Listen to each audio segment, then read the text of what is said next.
Oh yeah, sorry. That's the sound of me waking up on Mac Miller. I'm going to be reviewing his new album, Balloonerism. I don't know about that intro. That felt a little cheesy, but I'm going to keep it. I don't edit my videos, so if it's terrible, you can tell me in the comments. I made one realization on this album, which is that I think I like Mac Miller most when he's using periods instead of question marks. Like when he asks questions, they're usually in the sort of fake deep, I thought of this when I was stoned area. And when he's talking just in periods and sentences, I think that's where he's the most interesting, the most vulnerable, perhaps the actual deepest. But that said, he does ask one question on this album, which did lead me to realize some questions don't have answers.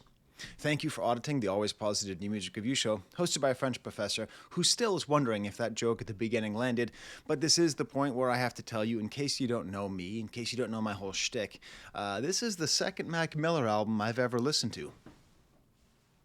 Okay, just threw something at the camera. I don't blame you. I understand, but it's part of what I think makes me a good music reviewer. I am simultaneously the oldest dude on the internet and also like a young kid who doesn't know anything about history. I fell asleep. Much like Mac Miller does throughout much of this album, I fell asleep like Rip Van Winkle, Robert Van Winkle, in 2002 and didn't pay attention to music until I started this channel literally one day before Mac Miller died. I started this channel on September 6th, 2018, all right? A week shy of my 41st birthday. And, you know, I'd been briefly introduced to him by one of my better friends' daughter, who was like, "You like rap music?" And she got all excited, and she was from Pittsburgh, and so she was telling me all about how she's been into him for years and before he got big and that whole thing. And I just whatever. That was before I really paid attention. But I want you to go with me on this. In the event that you think, what is this pretentious professor in his bathrobe doing? Why should I listen to him if he doesn't know Mac Miller? Well, there is profundity in ignorance. When you don't know something, when you know that something is important, but you don't know why, and you explore, that is a really fascinating moment. And I'm sure for you, there might be plenty of artists like that. Like, I don't know, if you've never sat down and really listened to Eric B. and Rakim Paid in Full, you know, if you've never like really listened to that album, like taken it line by line, listened to it track for track, you might really understand what I'm talking about because you're going to go, "Oh, I get it. I see why they say that he's the best." Okay, so anyways, that's where I'm going to start here. But what's interesting is I listened to this album, well, more than twice. I can't get this album out of my head. It's amazing. But the first time I listened to it, I knew it was a posthumous album, obviously, and that was it. All that I knew was it was a posthumous album. So I listened to it, and I listened to it with the perspective of, okay, I know what a posthumous album is.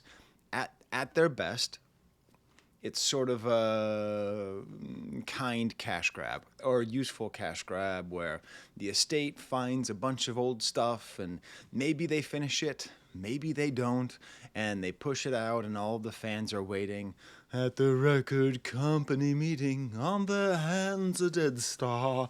You know, I thought that's what this was going to be, and I listened to it, and I gotta tell you, it didn't make sense.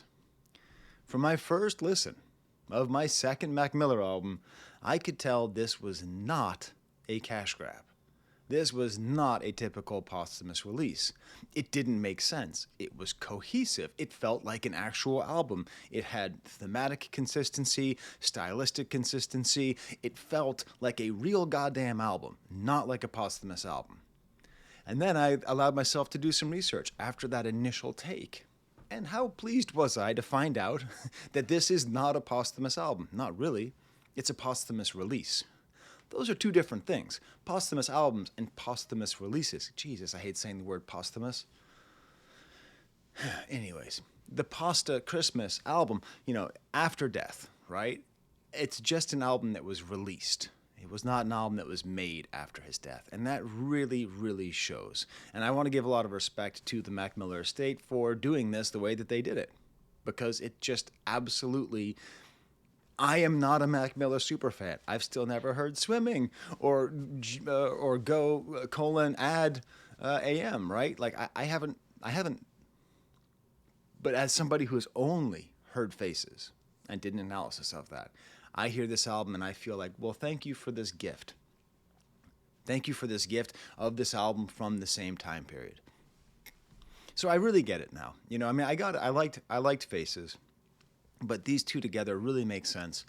And the way that discourse is often limited to the question of race is understandable, right? Because especially in a white supremacist society, any space that is not entirely controlled or where all the visibility has not been entirely taken by white faces is fairly rare. So you tend to group them together. But like, this dude has, as far as I can tell, nothing to do with Eminem. I mean, nothing. Like, I don't think there's. I think he has more to do with with Eric B. I mean, as much to do with Eric B. I mean, as much to do with Rakim as he does to Eminem. And same thing with Macklemore, even though their names are similar, and I guess people get them mixed up. I mean, this, you know, when you think about, you know, like a kind of a suburban white guy who gains a lot of respect despite the fact he starts off in sort of a frat rap era. I think he's like Kid Rock. I'm just kidding. I'm just kidding. I'm not even going to let that joke sit for a second. I'm not even going to let you type. No, I do think you could make an interesting parallel to the Beastie Boys, because you know the Beastie Boys have so much respect in hip hop, and they always have, despite their caucasity, despite the fact that they were started off as a punk band, despite the fact they started off as a frat rock band. They not only learned their craft of hip-hop, you know, the craft of hip-hop, but they also innovated and used the fact that they knew how to play instruments to their advantage and do interesting stuff, which sounds a lot like Mac Miller. But I think, and I must not be the only person to do this, the best comparison has to be Tyler, right? It has to be Tyler, the Creator. Because, again, a similar trajectory of starting off in kind of a fratty attitude. But the difference is that Tyler kept himself alive. Tyler did not have a crippling disease that he gave to himself that took his life. And he ended up able to evolve. Certainly, if Mac Miller were still alive, there would be a chromacopia out there from him as well. And I think that's sort of autodidact, you know, the ability to teach yourself how to play instruments, the curiosity, the love of music, the joy of collaboration, the just sort of like just go to hell charm. Just people who are just so charming. You just got to say, man, how do people exist being that charming? Like, how do you even deal going through your life knowing that everybody who meets you thinks, that was a cool guy? I'll tell you later what it's like. And it's interesting because, you know, with this research, minimal research that I've done, right? But, you know, this is made during the time that he created his sanctuary in Studio City, which is a part of Los Angeles that's sort of a newer part of Los Angeles. You know, it's not in the dead center of the city, but it's an interesting place, and it's the love that he gets of making music is clear in this album. The joy that he has of having this sanctuary, which in theory was a sanctuary from his own habits, which goes to the crucial sort of counterpoint of this album, the really dark side of this album. Like this dark album, like Jesus Christ. I've been depressed all weekend. Listening to this album. As far as things that you can do, if you're curious, like, what is it like to get into Mac Miller? What should you watch if you don't know a lot about Mac Miller? Sure, the Volksgeist video is pretty good. That's a pretty good intro. But actually, Hip Hop DX and my Culture United colleague, Jeremy Hecht, has this great video called What Mac Miller Was Really Like in the Studio. And I think that's probably the best thing you can watch because it shows what I think makes him the best. It's his love of making music, his joy. And in that little, 10, 15 minute video, there's a quote of him talking to Elliot Wilson, who's also on the same show, Jeremy Hecht, Bigger Picture. He says, if I make a depressing album, then the tour is depressing. So I think that's why he didn't release this album. I think it was too sad. I think it was too depressing. Which I know is a little bit odd considering he did release Faces, and Faces has lyrics such as, the only suicidal motherfucker with a smile on. I'm sorry, I wasn't supposed to say that word. Hey, the algorithm's never actually gotten me for saying that word, so I think I'm okay. But really, you know, on this album, on Balloonerism, you just feel his death everywhere. I just feel it. And in this little thing that Jeremy put together for Hip Hop DX, you have him on Larry King saying that I used to have a drug problem, and then he's dealing with drugs and depression. And this is just the point where I think his life and his death are very instructive. Because again, I don't know this guy. I don't know his family upbringing. I don't know anything. All that I know is what's on the surface. But it seems to me it's not really a question of drugs and depression. It seems like it's depression from drugs. Because again, addiction is a lifelong disease that you give yourself. I quit smoking cigarettes decades ago at this point. Okay, a long time ago, whatever, 15, 20, 15, probably 15, 16 years ago, 17, 18, long time ago, long time ago. I will still be a cigarette addict for the rest of my life. It's still something that I think about. It's still something that I have to work on. I'm happy to be in recovery, so to speak. I can look at my kids without feeling guilty that I'm going to be taking myself away from them, But this album, and I think all of Mac Miller's work, really demands that you pay attention to his story, because it really is sad. If you haven't, you need to read the transcripts from the lawsuit that put his drug dealers in jail. You need to read them because he is a romantic figure. By that, I mean a figure like from a novel.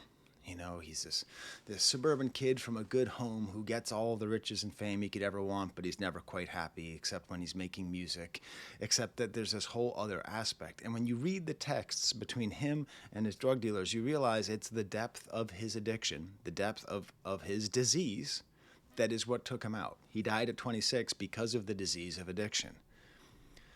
I don't really recommend it because it's a little bit ghoulish, but there's a Sunny V2 video that goes over the last 61 and a half hours of his life, and it is actually worth watching because it's the dirty truth. This guy, this wonderful, I'm not going to call him a genius yet because I don't know his work well enough, but certainly these two albums put together, what more could you possibly want from an artist? Like at midnight, he starts texting his drug dealer and asks for all these things. And he's so specific, and he's asking for just like all these drugs and all at once. And he doesn't get them within an hour, so he starts contacting a different person who he knows who can get drugs, who's a like a sex worker. And it's fascinating because she says that he can have the cocaine for free if he pays for a prostitute. Excuse me, I really don't edit, so you're going to have to deal with that right there. I'll have a sip of my coffee.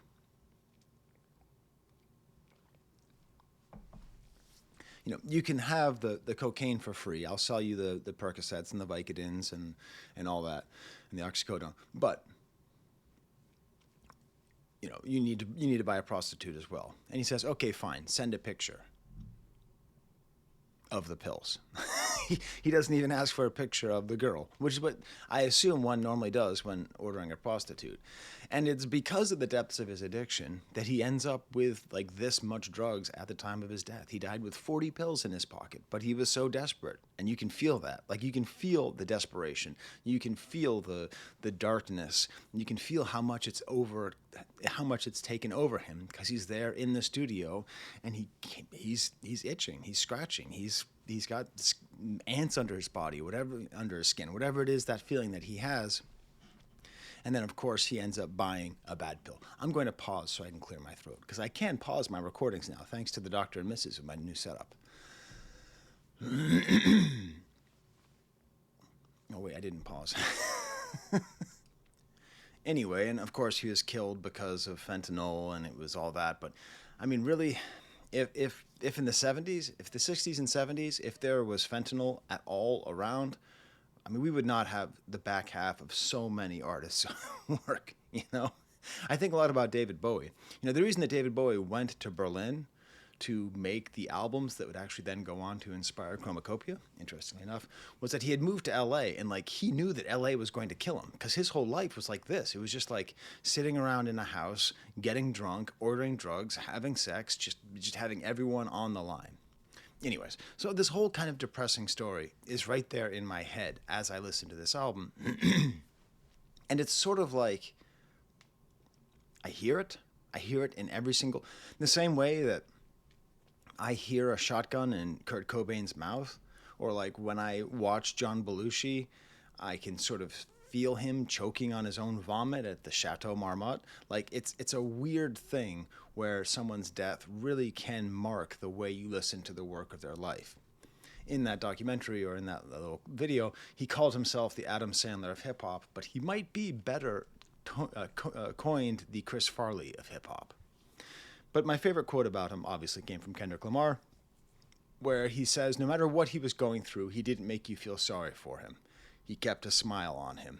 And I think that's what's the most interesting thing, is that despite the self-destruction, despite the fact that you felt that in his music, despite the sadness, despite the depression, all of that, like, there is a joy, even in this really sad album, that you get from listening to this even really sad album.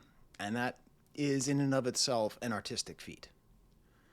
I just have a bunch of other notes about things I was comparing him to. I was like, is he the White Weekend? You know, like, so self-destructive, but at the same time kind of a lover boy who's just so broken and sort of draws women into his orbit by thinking either they can fix him or they can go down with him. Just that perfect charm.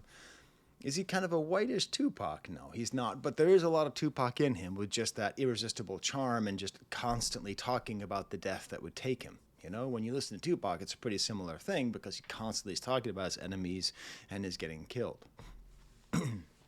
So no, here he is, this vulnerable, likable druggie with a hooker habit, right? You know, that somebody who lived his life and literally died from drugs with a prostitute, despite the fact that when we all think of him, we think of him as a fairly angelic figure who we aspire to be like. It's a very fascinating case.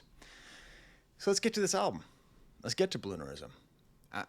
You know, it's avant-garde, it's jazzy, it's loose. I don't even know if when I reviewed Faces, I knew that he was Larry Fisherman. I think I must have, but it's all produced by his own alter ego. And it has, and this is like the second time this week I've compared something to Neil Young's Tonight the Night, but it has that kind of feeling, this sort of late night studio feel. There's a certain feeling that albums get when you know they are made in one place, and they are often made at odd hours of the day, a kind of usually drug or alcohol fueled or upper fueled, you know, some kind of substance fueled extended session of just kind of delirium. That's in this album. The main theme, fitting with the stupid joke that I started this video with, is kind of, you know, sleeping, falling asleep, being asleep, waking up, what's the importance of dreams. That's the sort of thematic through line, in addition to, like, hey, I'm going to die. And the other one is just the joy of music. You know that Shining viral video from like 15 years ago, where they took The Shining and turned it into a romantic comedy? It's very funny. It's like a trailer where they took the movie and they recut it and added music and a voiceover to make it seem like one of the most harrowing horror movies of all time was a comedy movie. You could do that with this album, because this album is sort of the joy of music. Like, this is so much fun. I have these great collaborators. I have all these neat instruments. There's all this attention drawn to the instruments that he's using and his collaborators. It's, you know, in addition to seeing it as a dark result of somebody who is in a constant spiral towards the grave, you can also see it as this, like, just really fun and creative person who just loves working and loves collaborating and loves making music. I guess that's that contradiction that makes everybody love Mac Miller so much. If you like this video, smash the like button, subscribe. My constant struggle with not clearing my throat on on camera, which I have failed in. Smash the like button, thumbs up, and subscribe. So the first track is Tambourine Dream, which sets you right off with the idea that this is like an album. Interestingly, geez, do I even have the album right here? It sort of reminds me the most, in a weird way, of the Smile Sessions, the Beach. Yeah, here we go. The Smile Sessions by the Beach Boys. Okay, so that's I had the box set, so I don't have the actual CD of it. But if you don't know the story behind that, the Beach Boys, after making Pet Sounds, Brian Wilson, the mega genius who was behind the Beach Boys, lost his mind. I mean, he had his own crippling disease. It was mostly psychological, but also a fair amount of it was drugs. And just, I don't know, maybe 10 years ago, they reconstructed the follow up album from all the studio sessions. And it's my second favorite Beach Boys album. It's one of my favorite albums of all time. It's just this beautiful piece of work. And this album kind of has that feeling of like, it's not really a cash grab, throw something together. It's just reconstituting or releasing this idea of a great and broken person when they were broken in a time where we can appreciate it. But Tambourine Dream isn't really a song. It's just like tambourine speeding up, making interesting rhythms. That's that kind of far out, delightfully indulgent side of this album. And then we get to DJ's chord organ featuring SZA, where he gives you the chords, E flat, F, and it's this chord organ, which apparently, according to the research I did, belonged to Daniel Johnston. If you've never had any time with Daniel Johnston's music, check it out. He was an interesting guy who had developmental issues and just made amazing music, the kind of outsider, and he's a cult figure. And that's what I'm talking about, the attention drawn to the music. And I didn't know that Thundercat was going to be all over this album.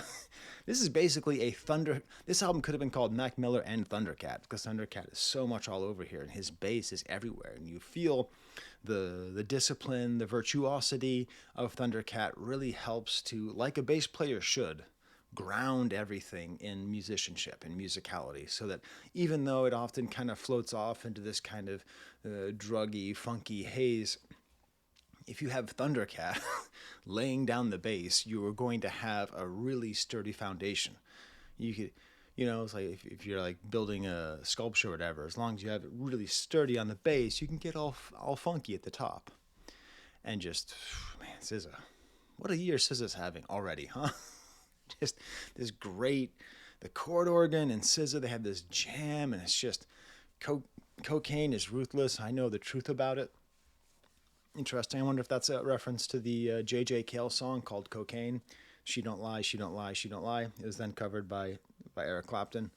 Who knows? If fentanyl existed in the 70s, maybe we wouldn't have gotten a lot of Eric Clapton's terrible music. But anyways, Cocaine is a fascinating song about cocaine from the 70s, and the theme is She Don't Lie, She Don't Lie, She Don't Lie, and this is the truth about it, is that it's ruthless. And he's not even really here, so it's like 2 tracks, and we haven't really heard Mac Miller yet. Which is, again, I think how you know it's a real album and not just a posthumous cash grab. Because, like, this has a feel. This has a design. This has a pace. Do You Have a Destination is the next track. So he's a drummer. And that's the other thing that I didn't understand until listening to this album and watching those videos. Like, he's a drummer. Like, he's a real drummer. I mean, he's not like a virtuoso drummer, but he really knows how to play drums. And that drives a lot of what we hear. And just his ability to find interesting sounds on drums, really kind of loose, junky, not as in heroin, but as in kind of loose feeling. I call things junky when I mean that they're funky but loose, like funky but kind of ratty. That's what so the drums are really junky all the way throughout. And the organ starts rolling in his voice, and I went to sleep faded, and I woke up invisible. Starts off right there with sleep. So much of this album is about sleep because the dude was on opiates. And that's what happens. When you're on opiates, you sleep a lot. You don't poop, and you sleep a lot. It must feel great, because those are things I don't like. Those are 2 conditions which don't sound very appealing to me. My thoughts are cynical, all actions unpredictable, supermodel B-words, hold auditions in my swimming pool, showing off his ability to rhyme. This feeling is pretty invincible. I gave my life to this ish, already killed myself. And that's the thing. He starts off the album with this, and it's so different listening to music when you know the person is dead versus when they are self-destructive. Like, as an example, Yeezus, my favorite Kanye album, probably my favorite album of the last decade, I felt like he was about to die. Like, I felt like he was really far out there. I thought that this was going to be our last Kanye project.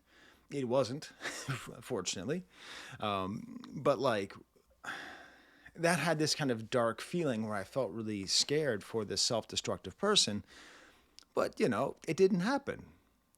But that's very different than this, where it's someone who's very self-destructive, and the first time you listen, that he lost this battle. That when he says he already killed himself, he did. Whenever it was that he gave himself the addiction that would he gave himself the disease that would take his life. That, like, at that point, is when he killed himself. So it's a fascinating combination between feeling invincible, and he said that in a Zane Lowe interview that was quoted in Jeremy's awesome video. Like, he feels invincible, already killed himself. Just hey, take a second. And there's a lot of lyrics on this album, so just take a second with that one. This feeling is pretty invincible. I already killed myself. Going, went to sleep, faded, gave my life over and over again. Need to let the drugs go, trying to find heaven. I get high but never come close. It's terrible. Addiction is absolutely terrible. But the double hits on the snare are wonderful. Bap, bap. God, I love it. I love it. Hip hop artists do not do enough of doubling up the snare. Maybe it's because they're not using drums the way they used to before. But it's just great. $5 Pony Rides is the worst song on the album. I don't particularly like the song that much because there's the whole and this is a problem I have with Weeknd as well, sort of like, I'm going to draw women into my dysfunctional life and maybe they'll destroy themselves. So like, your daddy should have got you that pony, let me give you what you want. That's kind of weird, kind of gross, a bit indulgent. But then we get to the song Friendly Hallucinations, more great jazzy stuff, smoky and cool, and the emphasis is on the flow. There's help inside that medicine cabinet, came in for answers, but she left with a habit. There's no one on the other end of that telephone. Let's fall asleep to the metronome. So much sleep. So much sleep. I'm sorry. When I paused the video, I took off my bathrobe because it was too hot. And I also checked my baby monitor to make sure that my 2-year-old is asleep. She is. It's Sunday morning here. Let's fall asleep to the metronome. It's a sad image. To me, it's very, very sad. Not as sad as the song Stoned, but that's coming up soon. And then what's fascinating is he really explains the allure of drugs while never, maybe part of what makes him so good is, you see that? I'm a professor. I could sit here and say so and then wait and say good. Yeah, what makes his work so profound is that even though he's kind of a druggie who talks a lot about doing drugs, he never ever lets himself off the hook. He's always sort of talking about how it's bad. And maybe that way he's a little bit like Eminem. Tell me, is it real if you can't hold it in your arms, but it can touch you? That's one of those questions I was talking about. Is it real if you can't hold it in your arms, but it can touch you? Feel its texture pressing up against your chest. You say, I love you. That's a pretty interesting question in the way that it's the intangibility of the high. That the high is something that you say, I love you. It doesn't say it back. It touches you, but you can't hold it in your arms. What's love without imagination? There's another question. What? A lot. You don't need imagination for love. Are you out of your mind? What's love without imagination? Love without imagination is love. What? So this 2-year-old who I love right here, do I need to imagine things about her when she wakes up and we make pancakes together, probably waffles, make waffles for the morning, make her waffles. When I make waffles with her? No. My wife who's upstairs? Do I have to imagine things when when we finally finish that goddamn second season of Silo, which was just way too complex, and I kiss her goodnight and go to bed? I don't have to imagine anything. And then another question, what's wrong with falling in love with a fantasy? Lots. There's a lot of things wrong with falling in love with a fantasy. This is that high thinking of like, what if I ask a question and it's really deep? There's a lot of things. Basically, falling in love with a fantasy is a terrible, terrible idea because fantasies aren't real and they can't, they don't create meaningful connections in your life, because that's the whole problem. The things that bring you joy in life are meaningful connections to other people, right? That's what does it. If you are loving fantasy, you're loving something that isn't there, that has no substance and will not persist. It will just dissipate. It will just disappear. Anyways, I answered your questions. Those questions are easy to answer. What's love without imagination? Lots. What's wrong about falling in love with a fantasy? Lots. But hey, there's a little Bismarck key on here. Yes, yes, y'all. I appreciate it. Mrs. Deborah Downer, jazzy sounds, this rising octave. And this right here, God, man, he is so good at breaking your heart. My best friend packed his things, threw him in the car. I haven't seen him since. Always gave him chills when he saw a room full of rolled up $100 bills. That's just so painful, right? Because it's like he's just a dude. He's just a dude from a nice part of Pittsburgh, and he probably just has friends who are like, "Oh, it's awesome, man. I'll come out and visit you in LA. It'll be so cool." Ah, man, this is wild. Was that Kendrick Lamar, Ab-Soul, and John Mayer? Were they all just in this room 5 minutes ago? You know what I mean? It must be pretty cool. But then you just see the self-destruction and you gotta leave. Because ugh. Even pills turn to powder, baby. Even pills turn to powder. It's just sad. The world want to crush him down. It's just so sad. But Thundercat's not sad. God damn, he's a good bassist. What I like about this too is Thundercat's really restrained on this album. We know the talent that he has for, but this is just wow. This whole what are you going to do when the money comes slow? Because the thing is, right? I mean, addiction. In some ways, I'm happy that I smoked for a couple of years because I know the desperation. The feeling is terrible. If you don't have a cigarette and you need a cigarette, it's a weird feeling. There's your whole body clock speeds up to a completely untenable rhythm. Like you're just like, you get itchy, you get scratchy, you get irritable, and the idea of having this kind of habit that requires this much money and this much access, if everyone turns against Mac Miller, what's going to happen to him? And it's so eerie because there's a woman's voice asking for drugs, but the way that she asks for it is exactly the way in 4 years, or I suppose 6 years ago from now, Mac Miller himself will ask for drugs from the guy who would go on to kill him. 4 Norcos, 2 Oxy, 2 Roxy, 3 Methadone, couple Percocets, some heroin, 2 Xanax bars, and 6 ounces of that lean. That's really sad, okay? That would be like if at the end of a Nirvana song there was Kurt going up to a gun shop and saying, "I'd like to buy a shotgun, please." And then we get to the next song, Stoned. Oh my God. Listen, the album ends super happy. Well, not happy, but just ends so well that everything's going to be okay.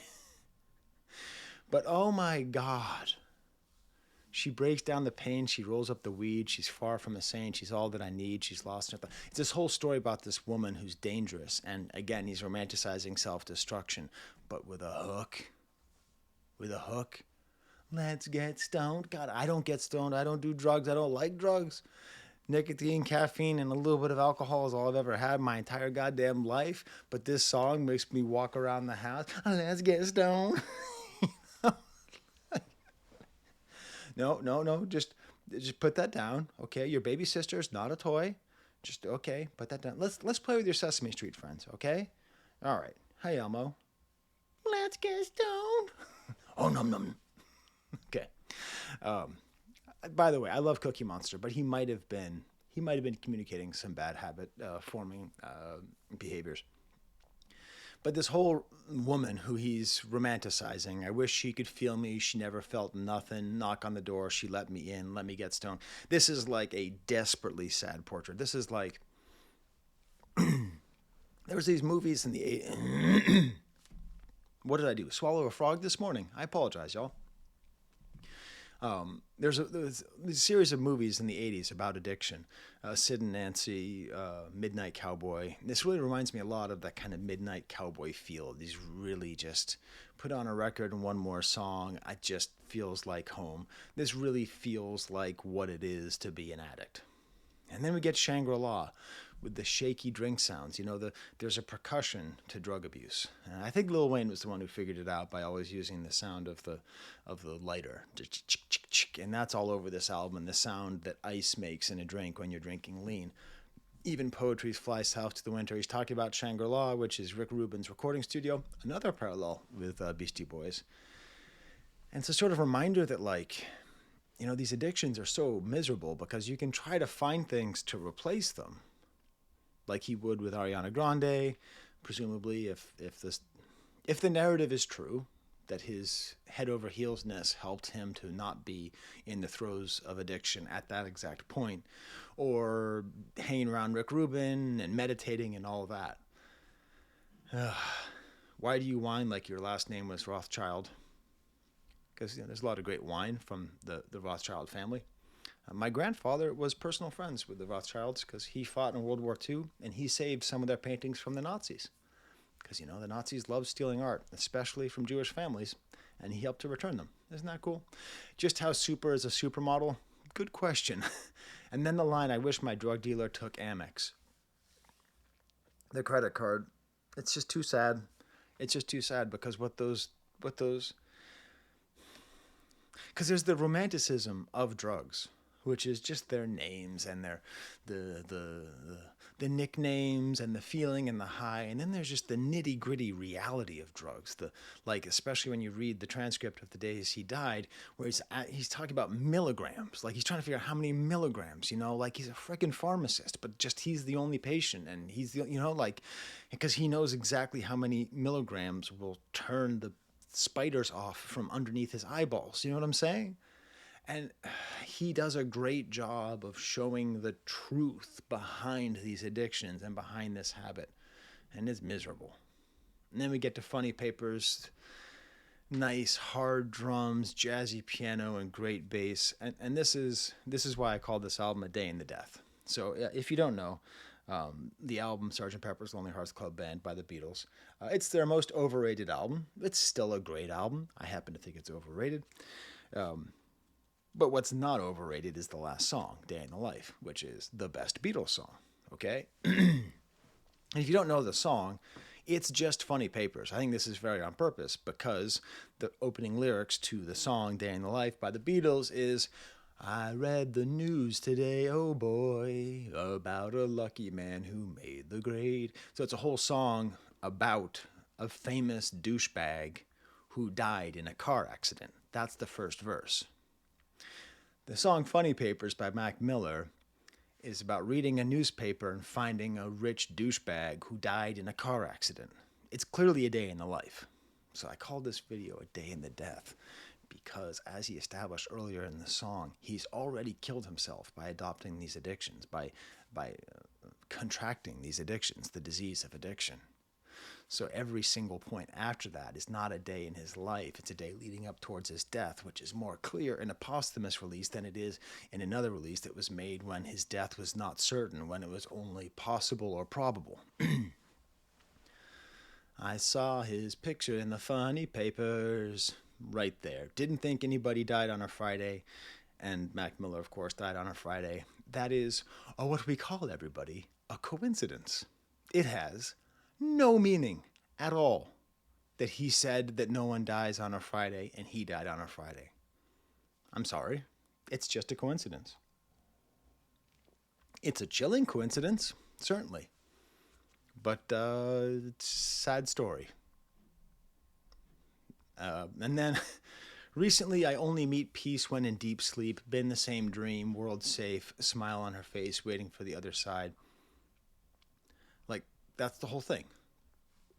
Only meet peace in deep sleep. This whole album is about sleep. That's the part that's meaningful. Not the Friday death and he died on a Friday, but the fact that he's talking about this sleep, which is what he's searching for, because that's the only time that he's free from his addictions. And I suppose his depression. Everything is quiet but the music. And then the second verse is the more hopeful part. And that's where about a baby is born and it's beautiful outro. So much of this album has these long outros that's just, the joy. Like, what are you going to do? I'm sitting in the studio with Thundercat and a bunch of other, at least a couple other great musicians, and we're just going to jam and we're just going to leave it on here. It's a little bit indulgent, but it's also the joy. And then we have a 4-song run that is one of the best 4-song runs I have ever reviewed on this channel. Holy cow. The next four songs all together, starting with Excelsior, the sounds of recess and children, and these backward sounds, and this piano loop, and the rhythmic challenge of this song with these stumbling drums and this looping piano. And it's a whole story about how kids, it's sort of like Stressed Out by 21 Pilots. Remember how everything's were when it was easier, All of this before the brainwash starts, before they get polluted, start thinking like adults, what happened to apple juice and cartwheels. But you know what? You know what he actually does? I'm calling bullshit on Mac Miller on this whole thesis of the song, because if you actually pay attention to the lyrics, he makes it clear that these children are not innocent. Johnny's dad got a nicer car than all the other kids. He becomes the alpha and picks on everybody else. Children are not innocent. Do you remember being a child? Do you remember the number of things that you kept from your parents and from everybody around you? The dark, the weird, the bizarre thoughts you used to keep in your mind? Children are not innocent. They're not. Babies are innocent. But the second you start interacting with society, whether that society is a preschool or a play date, you're not innocent anymore. Max protects Claire from the bullies. Claire always wishes she was as pretty as Julie. The boys always chase Julie around the sandbox. Claire just waits till she gets picked up by her grandpa, implying that Claire doesn't have parents in her life and she just has a grandfather. All of the ills of society are right here. The classism, the lookism, the superficiality, all of it right here. All this before the brainwash starts, it kind of already has. Sorry. If you're interested in such themes and theories, I suggest you look into the work of Jean-Jacques Rousseau, who wrote about in the 18th century about how human beings are just born innocent, and that it's society that corrupts us. He was the one that really fleshed out that concept, that we are all born free, but we live in chains.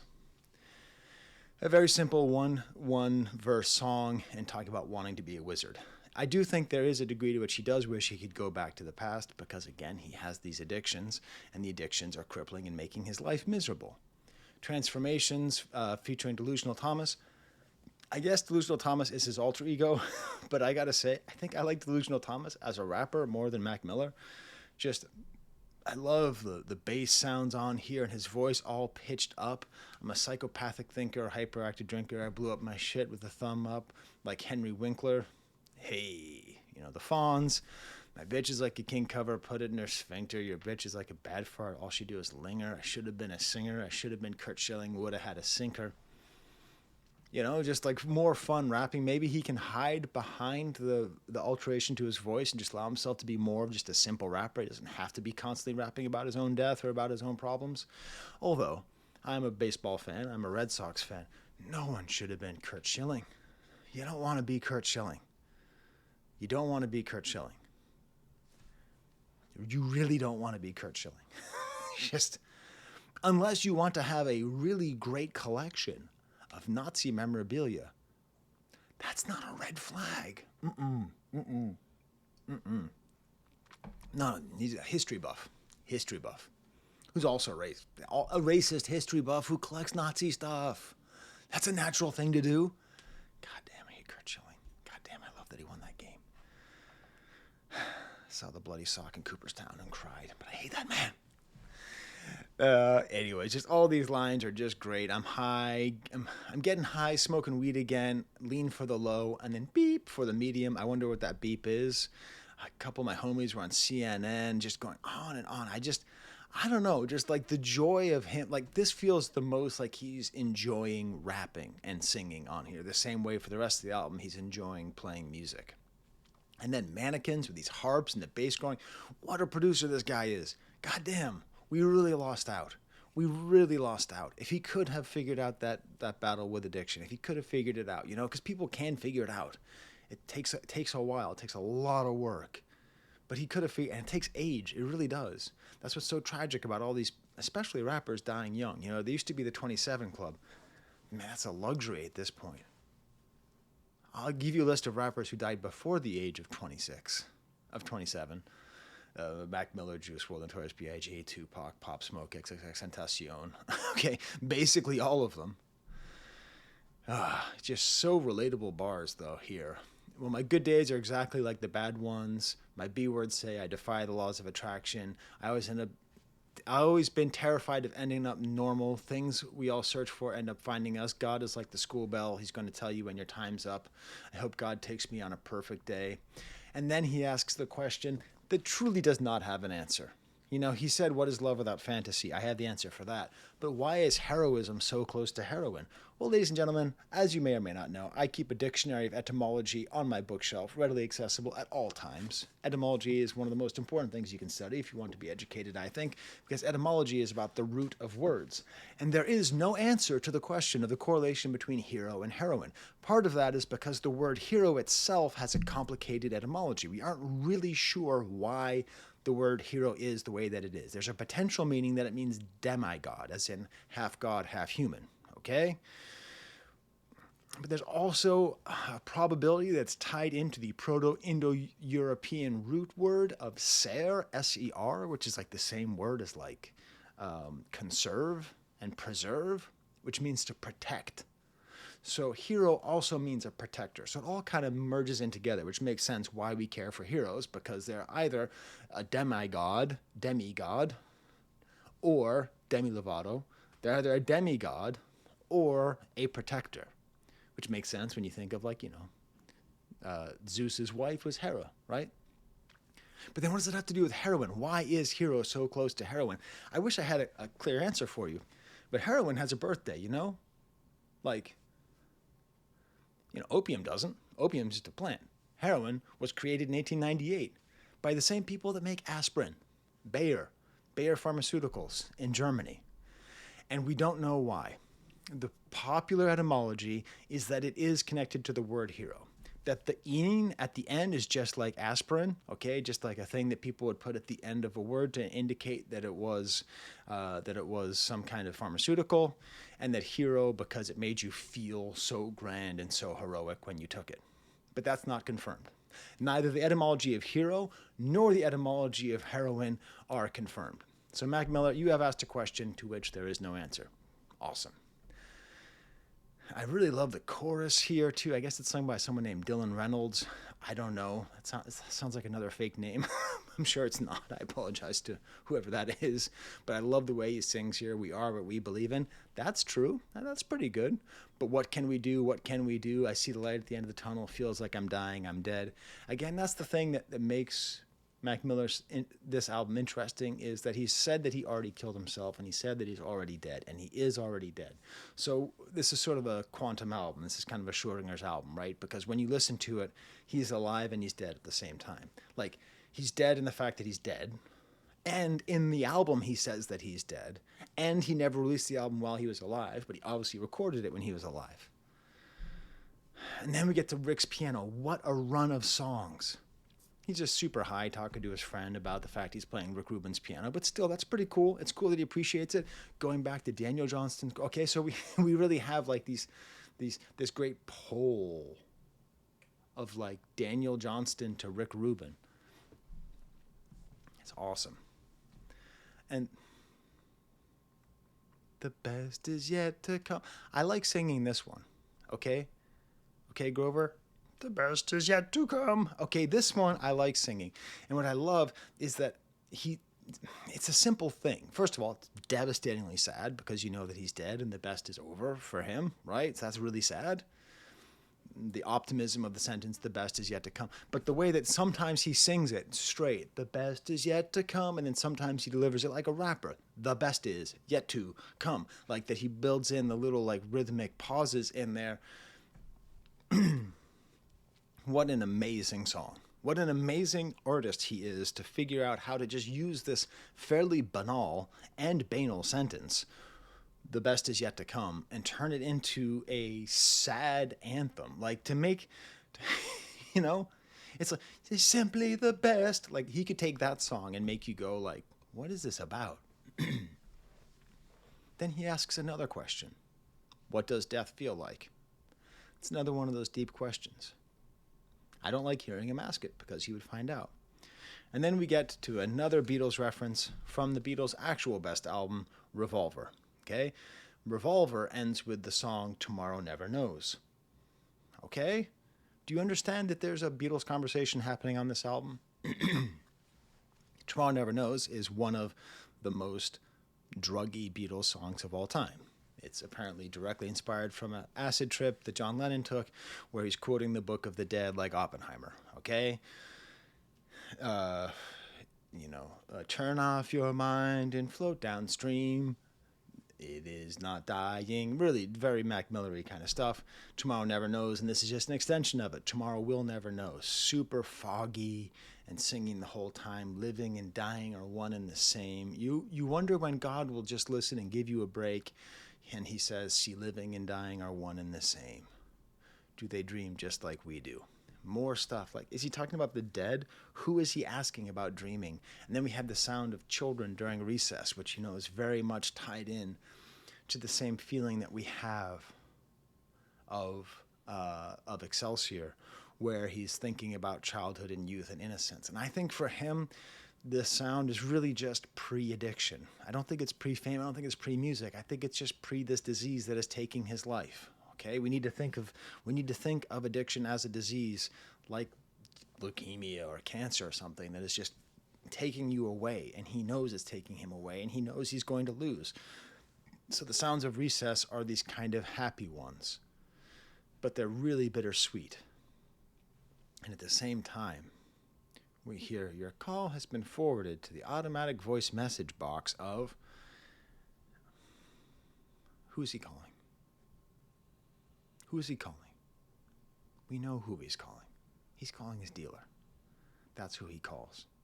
This is like what actually happened on the day of his death. He texted Pettit. He texted the guy over and over and over again because he wasn't showing up. So he had to call the prostitute or the madam or whatever it was, right? And he was calling him. And he must have called. And he must have gotten that sound. That must have been the most panic-inducing sound that an addict can have. And there's no part of me that's like laughing or smiling or saying, oh, this is what you get. This is just the sad reality, okay? Addiction is a disease, and it's treated like a crime, okay? It's not a crime. It's a disease, and we need to treat it like that. We need to treat addicts with civility and respect and care and not judgment. It's a terrible thing that they're going through, even if on some level they did it to themselves. On some level. But not on every level. So, goddamn, just what a beat going on here. The whole thing reminds me, I love The Office, right? The TV show The Office, and my wife loves The Office. And sometimes when we're driving, you'll go through Scranton, Pennsylvania, and you want to find the sign, right? So in order to see the sign, you have to go to the Steamtown Mall, which they actually go to in The Office.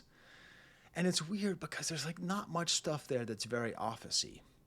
And there's a point where you're walking around, and I have stopped in Scranton to see the sign many, many, many, many times, but I've never actually seen the Welcome to Scranton sign. But what I have seen is this image, which sticks with me for my entire life. This is a mural. It's a mural about the opium addictions of America and the way that America treats opiates. You see the woman wearing an upside-down McDonald's cap, and she's giving the keys to this little baby who obviously is too old to have it. And we have all of these poppies here representing the drugs. That's just sitting here. And when I think about going to the Electric City, the Electric City? When I think about going to Scranton, I don't even think about The Office. I think about this damn painting because I think about the world that we have allowed to exist. I think about the absolute terrible amount of deaths that we were very chill with as a society and a culture as we let these companies absolutely run roughshod over the population with their poison. So, I don't know. That's a way of saying a complicated mixture of fun and pain. Because I had a wonderful time going there with my wife and thinking about The Office and trying to recreate the Electric City video, while at the same time, I will never forget the devastation that these drugs have caused our country, humanity, and Mac Miller. Anyways, these are my Patreons. They help me to buy music. I don't really know how to do this with my new setup, So I hope you see all these awesome names. These are my subscribers. It's from YouTube. You can join me on YouTube as well. I got a lot. You know, I saw this album at the Record Archive in Rochester, New York. I went there. That's where I live, but I went there on Friday, and I did not buy this album, and I think I might. And part of the reason why I'm able to buy music while having 4 kids is that my Patreons help me to get money and support. Oh my God, is that my 2-year-old? Is she awake? Oh yeah, this is working out perfectly. I love it when the timing works. I hate my wife having to wake up because I do these videos. All right, well, tell me what you think of this album. It's amazing. Tell me what else I should do with Mac Miller. Go ahead. I'm ready for more, even though it's emotionally harrowing. All right, there's the camera.